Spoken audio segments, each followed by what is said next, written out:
दर्शक नमस्कार. या व्हिडिओमध्ये आपलं सर्वांचं स्वागत आहे. गेल्या 12 दिवसापासून पेट्रोल दरवाढीचा खरं तर भडका थांबायचं नाव घेत नाही. गेल्या 12 दिवसामध्ये तब्बल 4 वेळा पेट्रोलची आणि डिझेलची दरवाढ झाली आहे.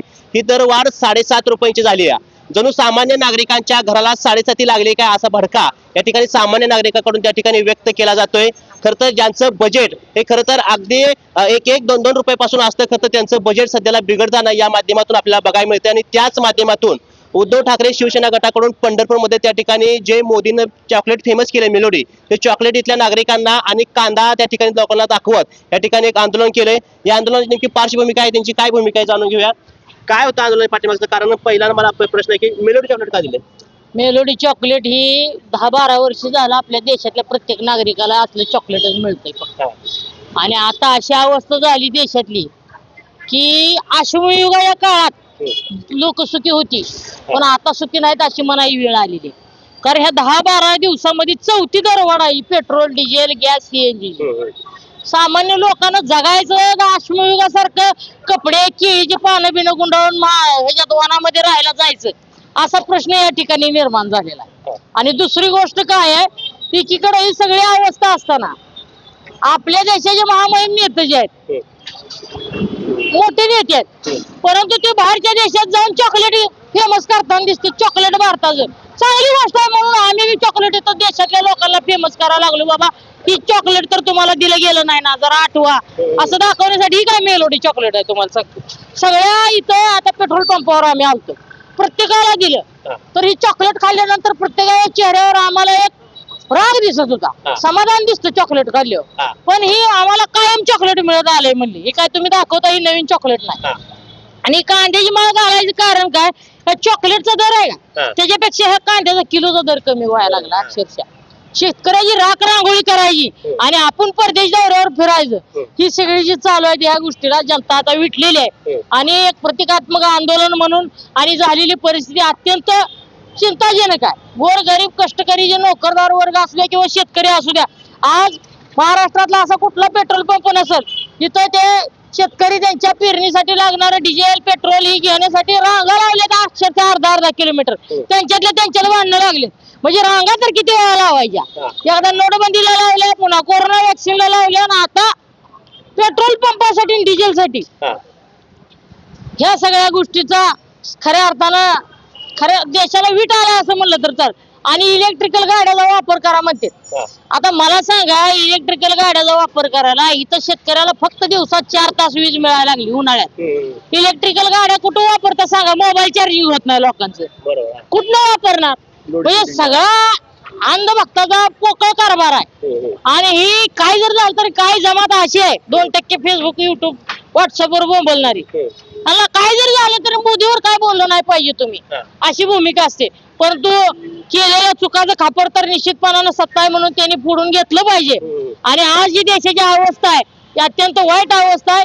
खऱ्या अर्थाने याच्यातून दिलासा मिळावा या मागणीसाठी आम्ही आज या ठिकाणी आंदोलन केलेलं आहे. आदरणीय आमच्या पक्षाचे आदित्य साहेब ठाकरे असू द्या, वरुण सरदेसाई साहेब असू द्या, यांच्या मार्गदर्शनाखाली राज्यभरामध्ये असे आंदोलन चालू आहे. आणि त्याच्या माध्यमातून आज आपण पंढरपूरमध्ये सुद्धा सगळे आमचे पदाधिकारी, कार्यकर्ते, आणि मला आनंद कशाचा वाटतोय, आमच्यापेक्षा आलेली लोक सुद्धा बाहेर उतरून आमच्या पक्षाचे पंच टाकून या आंदोलनात सहभागी झाले.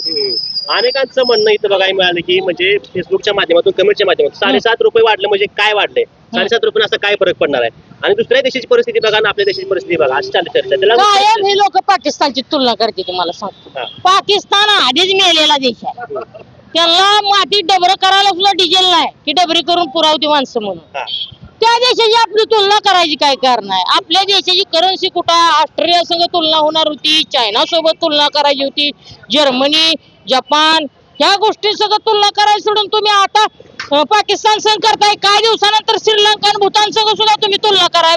बघा श्रीलंकेतल्या माणसाला कपडे नाही, तुम्हाला कपडे तर मिळते का नाही? पण ही रडक्याचं डोळे पुसायला करेक्ट कार्यक्रम आहे. बघा, ही देश कोणीकडे होता, सोन्याची चिडिया म्हणून आपल्या देशाचा उल्लेख होत होता. सोनच घेऊन आला म्हणून आता सांगितलंय. त्यामुळे अक्षरशः चोरांवर सुद्धा वाईट दिवस आले. लोक सोनच घेणार तर चोऱ्या कशा होणार आहे? ही अशी वाईट अवस्था आहे. त्यामुळं मला तर या काळजी वाटते या सगळ्याबद्दल. लोकांची काळजी, लोकांना पण काळजी वाटते सगळ्या गोष्टी. पहिलं काँग्रेसच्या काळात साधं पेट्रोल दर 5 रुपये जरी वाढला, गॅस जरी वाढलं, तरी भारतीय जनता पार्टीचे अनेक नेते मंडळी आंदोलन करताना दिसत होते. अहो आवाज त्यांचा उठला. ते कोणतरी महिला नेत्या होत्या, ती सिलेंडर घेऊनच जायची संसदेमध्ये. हा. बघा सिलेंडर के भाव बढ गए.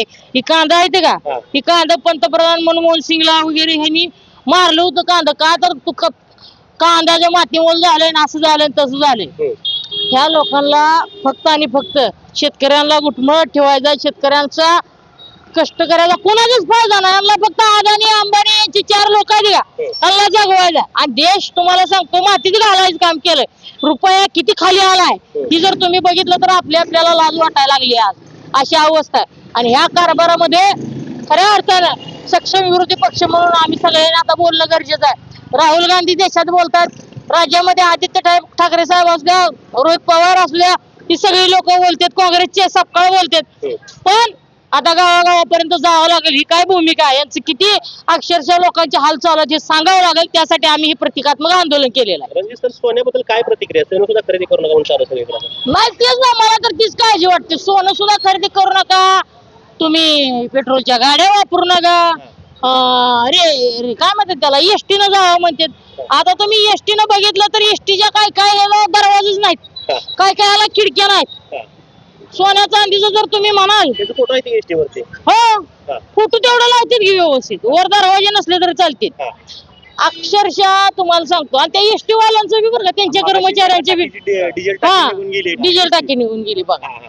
सगळी वाईट अवस्था आहे, नोकरदार वर्गाची वाईट अवस्था आहे. सगळीकडे खाजगीकरण व्हायला लागलं, कुठं करप्शन थांबलं नाही, काय नाही काय नाही. फक्त एखादा टास्क द्यायचा आणि लोकांना उगाच लाईनीत लावायचं. आता मला सांगा 45 डिग्री 46 डिग्री टेम्परेचर मध्ये पेट्रोल आणि डिझेल साठी कुठं शेतकऱ्यांनी लाईनी लावायची? चक्कर येऊन पडलं मेलं झालं का? ह्यांचं पाप कोण घेणार आहे? ही सगळं पाप ह्यांच्या माती लागणार. आणि तुम्हाला सांगतो देशातील जनतेचा तळतळ या लोकांना लागल्याशिवाय राहणार नाही. यंदा निवडणुकीमध्ये दिसेल 100% दिसणार. रणजित सर, कोण बोलणार आहे? अहो बोलते ही काय अजून आहे का? बोलणार कोणा इच्छा आहे का? थोडं बोला. बोलणार आहे की पुढं नको थोडं शेवट. घोषणा देऊ द्या की शेवट घोषणा करू चालू कर. तर खऱ्या अर्थानं या पद्धतीच्या प्रतिक्रिया या ठिकाणी आपल्याला बघायला मिळते. त्या प्रामुख्यानं दिवसेंदिवस वाढत असले पेट्रोलचं, डिझेलचं आणि सीएनजीचं दर. प्रामुख्यानं शेतकऱ्यांना ज्या शेतामध्ये जो नांगर चालायचा, ट्रॅक्टर चालायचा, ते देखील ट्रॅक्टर सध्याला डिझेल वाचून किंवा या महागाईमुळे त्या ठिकाणी बसून येतं. याचा फटका जर कोणाला बसत असेल तर सर्वसामान्य लोकांना, सर्वसामान्य शेतकऱ्यांना. कारण डिझेल पेट्रोलचे दर वाढल्यामुळे त्या ठिकाणी त्यांची मेहनत, नांगरटी, त्यासोबत खतं, बी बियाणं या सगळ्यांच्या किमती वाढल्यामुळे खरं तर त्यांच्या रोजच्या दिवसावरच्या त्यांच्या गणितावरती त्या ठिकाणी त्याचा परिणाम जाणवणार आहे. लवकरात लवकर सरकारनं या ठिकाणी तोडगा काढावा, नाहीतरी अशा आंदोलनाचा त्या ठिकाणी त्यांना सामोरं त्या ठिकाणी जावं लागणार आहे. कॅमेरा सोबत मी मुकेश, महाराष्ट्र माझा, पंढरपूर.